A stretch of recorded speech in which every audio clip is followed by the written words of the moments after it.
ਸਤਿ ਸ਼੍ਰੀ ਅਕਾਲ, ਨਮਸਤੇ, अस्सलाम वालेकुम। पंजाबी प्रचार वालों मैं थोड़ी होस्ट अलीना ਤੇ ਇੱਥੇ ਅਸੀਂ ਅੱਜ ਦੇ ਕੁਝ ਸਿੱਖ ਯਾਤਰੀਆਂ ਨਾਲ ਗੱਲਬਾਤ ਕਰਨ ਨੇ, ਉਹਨਾਂ ਕੋ ਪੁੱਛਦੇ ਹਾਂ ਉਹਨਾਂ ਦੇ ਇੱਥੇ ਦੇ ਸਫ਼ਰ ਕਿਹੋ ਜਿਹੀਆਂ ਜਾ ਰਿਹਾ ਸਾਰਾ ਕੁਝ। ਸਰ ਸਭ ਤੋਂ ਪਹਿਲੇ ਤਾਂ ਤੁਹਾਨੂੰ ਬਹੁਤ-ਬਹੁਤ ਅੱਜ ਵਧਾਈਆਂ ਗੁਰਪੁਰਬ ਦੀਆਂ। ਥੈਂਕ ਯੂ ਜੀ। ਅਸੀਂ ਬੜੇ ਖੁਸ਼ ਹਾਂ ਗੁਰੂ ਨਾਨਕ ਦੇਵ ਜੀ ਦੇ ਜਨਮ ਦਿਨ ਤੇ ਨਨਕਾਣਾ ਸਾਹਿਬ ਆ ਕੇ ਗੁਰੂ ਮਹਾਰਾਜ ਦੇ ਘਰ ਆ ਕੇ ਬਹੁਤ ਵਧੀਆ ਲੱਗਾ ਸਾਨੂੰ ਤੇ ਬੜਾ ਪਿਆਰ ਮਿਲਿਆ ਸਾਨੂੰ ਪਾਕਿਸਤਾਨੀ ਸਾਰਿਆਂ ਵੱਲੋਂ, ਸਾਰੇ ਆਵਾਮ ਵੱਲੋਂ ਤੇ ਸਾਰੇ ਜੋ ਵੀ ਹੈ ਆਵਾਮ, ਪੁਲਿਸ ਹੈ, ਸਾਰਾ ਕੁਝ ਹੈ ਤੇ ਬਹੁਤ ਵਧੀਆ ਸਾਰਿਆਂ ਦਾ ਸਾਥ ਸਰ ਕਿੱਦਣ ਪਹੁੰਚੇ ਤੁਸੀਂ ਇੱਥੇ? ਅਸੀਂ ਇੱਥੇ ਪਹੁੰਚੇ 4 ਤਰੀਕ ਨੂੰ। 4 ਤਰੀਕ ਨੂੰ ਪਹੁੰਚੇ। ਉਸ ਤੋਂ ਬਾਅਦ ਕਿੱਥੇ ਗਏ ਹਾਲੇ ਤੱਕ? ਅਸੀਂ ਇੱਥੇ ਗਏ ਪਹਿਲਾਂ ਇਸਲਾਮਾਬਾਦ ਪੰਜਾ ਸਾਹਿਬ। ਅੱਛਾ। ਤੇ ਫਿਰ ਇਸਲਾਮਾਬਾਦ ਤੋਂ ਆਏ ਇੱਥੇ ਲਾਹੌਰ। ਅੱਛਾ। ਲਾਹੌਰ ਤੋਂ ਬਾਅਦ ਰੋੜੀ ਸਾਹਿਬ ਗੁਰਦੁਆਰਾ। ਅੱਛਾ। ਐਮਨਾਬਾਦ। ਸਹੀ। ਤੇ ਕਰਤਾਰਪੁਰ ਸਾਹਿਬ ਤੇ ਅੱਜ ਫਿਰ ਇੱਥੇ ਬਾਬਾ ਜੀ ਦੇ ਦਰਸ਼ਨ ਕਰਨ ਆਏ ਪਹੁੰਚੇ ਆ ਇੱਥੇ। ਸਹੀ। ਅੱਛਾ ਸਰ, ਤੁਹਾਡਾ ਸਟੇ ਕਿੱਥੇ ਆ? ਰਹਿ ਕਿੱਥੇ ਰਹੇ ਹੈਗਾ ਇੱਥੇ ਲਾਹੌਰ ਦੇ ਵਿੱਚ, ਪੀਸੀ ਹੋਟਲ ਦੇ ਵਿੱਚ। ਠੀਕ ਹੋ ਗਿਆ। ਹਾਂਜੀ। ਤੇ ਸਰ ਮਤਲਬ ਆਪਣੇ ਸਟੇ ਤੋਂ ਬਾਅਦ ਹੁਣ ਤੁਸੀਂ ਮੈਨੂੰ ਇਹ ਦੱਸੋਗੇ ਕਿ ਜੋ ਤੁਸੀਂ ਪਾਕਿਸਤਾਨ ਦੇ ਬਾਰੇ ਸੋਚਿਆ, ਤੁਹਾਡਾ ਪਹਿਲਾ ਵਿਜ਼ਿਟ ਆ ਨਾ? ਹਾਂਜੀ, ਪਹਿਲਾ ਵਿਜ਼ਿਟ ਆ ਸਾਡਾ। ਅੱਛਾ, ਜੋ ਪਹਿਲੇ ਤੁਸੀਂ ਨਿਊਜ਼ 'ਚ ਸੁਣਿਆ ਜਾਂ ਲੋਕਾਂ ਕੋਲ ਸੁਣਿਆ, ਉਸ ਹਿਸਾਬ ਨਾਲ ਪਾਕਿਸਤਾਨ ਤੁਹਾਨੂੰ ਕਿਹਦਾ ਲੱਗਾ ਆ ਕੇ? ਸਾਨੂੰ ਤੇ ਸਾਡੇ ਦੇ ਪੇਰੈਂਟਸ ਗਏ ਇੱਥੋਂ ਨੇ। ਹਾਂਜੀ। ਸਾਡਾ ਤੇ ਮੁਲਕ ਹੀ ਪਾਕਿਸਤਾਨ ਸੀ। ਉਹ ਵਿਚਾਰੇ ਅੱਜ ਤੱਕ ਸਾਨੂੰ ਪਾਕਿਸਤਾਨ ਦਾ ਸਾਡਾ ਗੁਰਨਾ ਗੋਜਰਾ ਪਿੰਡ ਚੱਕ 152। ਅੱਛਾ। ਤੇ ਸਾਡੇ ਪੇਰੈਂਟਸ ਉਹਨੂੰ ਤਰਸਦੇ ਹੀ ਮਰ ਗਏ ਨੇ ਵਿਚਾਰੇ। ਅੱਛਾ। ਤੇ ਸਾਨੂੰ ਪਹਿਲੀ ਵਾਰੀ ਚਾਂਸ ਮਿਲਿਆ, ਅਸੀਂ ਅਮਰੀਕਾ ਦੇ ਸਿਟੀਜ਼ਨ ਆ। ਅੱਛਾ। ਉੱਥੋਂ ਸਾਨੂੰ ਵੀਜ਼ਾ ਲੈ ਕੇ ਤੇ ਇੱਥੇ ਆਉਣ ਦਾ ਪਹਿਲੀ ਵਾਰੀ ਚਾਂਸ ਮਿਲਿਆ ਤੇ ਬੜੇ ਖੁਸ਼ ਹੋਏ ਅਸੀਂ। ਅੱਛਾ। ਹਾਂ। ਤੇ ਸਰ ਤੁਸੀਂ ਉੱਥੇ ਆਪਣੀ ਫੈਮਿਲੀ ਦੇ ਨਾਲ ਰਹਿ ਰਹੇ, ਸਾਰੇ ਲੋਕ ਇਕੱਠੇ ਉੱਥੇ ਰਹਿ ਰਹੇ? ਹਾਂਜੀ, ਸਾਰੇ ਫੈਮਿਲੀ ਇਕੱਠੇ ਉੱਥੇ ਰਹਿ ਰਹੇ। ਸਹੀ ਆ।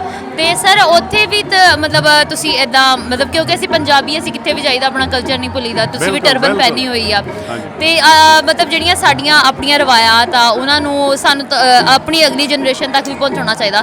ਲੇਕਿਨ ਅੱਜ ਦੀ ਪੀੜ੍ਹੀ ਉੱਦਾਂ ਨਹੀਂ ਲੈ ਕੇ ਜਾ ਰਹੀ ਜਿੱਦਾਂ ਤੁਸੀਂ ਲੈ ਕੇ ਗਏ ਆ। ਮਤਲਬ ਤੁਸੀਂ ਆਊਟ ਆਫ ਸਟੇਟ ਵੀ ਜਾ ਕੇ ਤੁਸੀਂ ਆਪਣਾ ਨਹੀਂ ਛੱਡਿਆ ਕਲਚਰ। ਬਿਲਕੁਲ ਬਿਲਕੁਲ ਜੀ।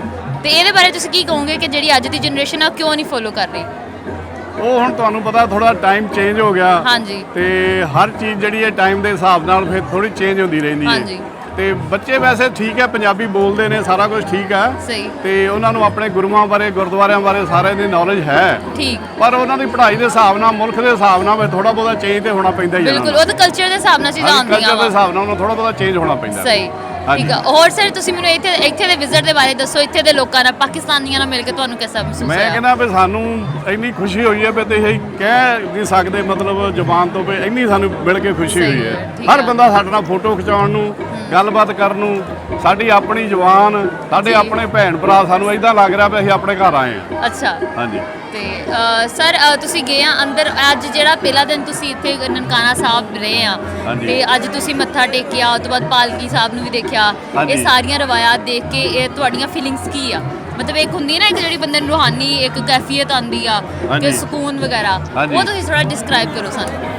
ਉਹ ਇਸ ਤਰ੍ਹਾਂ ਸੀ ਵੀ ਜਿਵੇਂ ਅਸੀਂ ਸੁਣਦੇ ਹੁੰਦੇ ਹਾਂ ਗੁਰੂ ਨਾਨਕ ਦੇਵ ਜੀ ਬਾਰੇ, ਬੈਠੇ ਉਹਨਾਂ ਦਾ ਪ੍ਰਕਾਸ਼ ਹੋਇਆ। ਹਾਂਜੀ। ਤੇ ਉਹਨਾਂ ਨੇ ਮੱਝਾਂ ਚਾਰੀਆਂ, ਫਿਰ ਇੱਥੇ ਪੜ੍ਹਾਈ ਕੀਤੀ, ਜੋ ਵੀ ਵਾਧਾ ਪੜ੍ਹਾਉਣ ਆਇਆ ਉਹਨਾਂ ਨੂੰ, ਤੇ ਉਹਨਾਂ ਸਾਰੇ ਹੀ ਇੱਥੇ ਲੰਗਰ ਚਲਾਇਆ, ਲੰਗਰ ਦੀ ਪ੍ਰਥਾ ਇੱਥੋਂ ਚੱਲੀ।